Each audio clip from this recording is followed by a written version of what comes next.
Սիրելիներ, շնորհավորում եմ ձեզ բոլորիդ Սուրբ Աստվածածնի ծննդյան տոնի առիթով։ Դեռ շատերի համար է հարց, ինչու միլիոնավոր աղջիկների կույսերի մեջ ընտրվեց Աստվածամայրը, իբրև Աստծո որդու հանգրվան եղող, նոր տաճար եղող, նոր ուխտի կտակարան եղող անձ։ Եվ շատ հարցադրում կարող է լինել մեզանից, իսկ ինչու հենց ինքը։ Եվ մենք կարող ենք կարճ հարցնել, իսկ ում են այցելում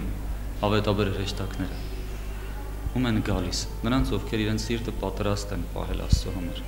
ովքեր մաքրել են աշխարհային կեղծ աստվածություններից եւ միակ տեղը թողել են մեկ եւ միակ Աստծո համար, որն ամենասուրդն է մեզ համար, որը նաեւ սրբում է ինքներս մեզ։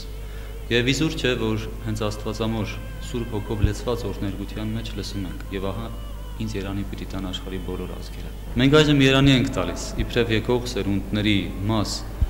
այն կնոջը, այն արգանդին, որը ծնեց եւ աշխարհ բերեց Աստվածորդուն։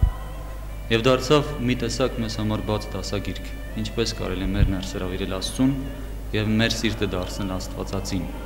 Աստծուն ծնող, աշխարհին բերող եւ աշխարհի նոր կերպով խաղաղությունը թարգմանող։ Թող Աստվածամոր բարեխոսությամբ ձեր ընտանիքներում մշտապես Քրիստոսի սերը ներկա լինի եւ ցանկացած անեծք վերածվի օրհնության, տրտմություն ուրախության եւ ձեր բոլորի ընտանիքներում մշտապես իրար միար հուսող սիրո օջախ դարձնեք ձեր աղոթքներով, ձեր բարեխոսական միջնորդությամբ նաեւ ուրիշների համար, որպեսզի Աստծո սերը բայլեն բոլորը։ Աստված օրհնի ամենքին։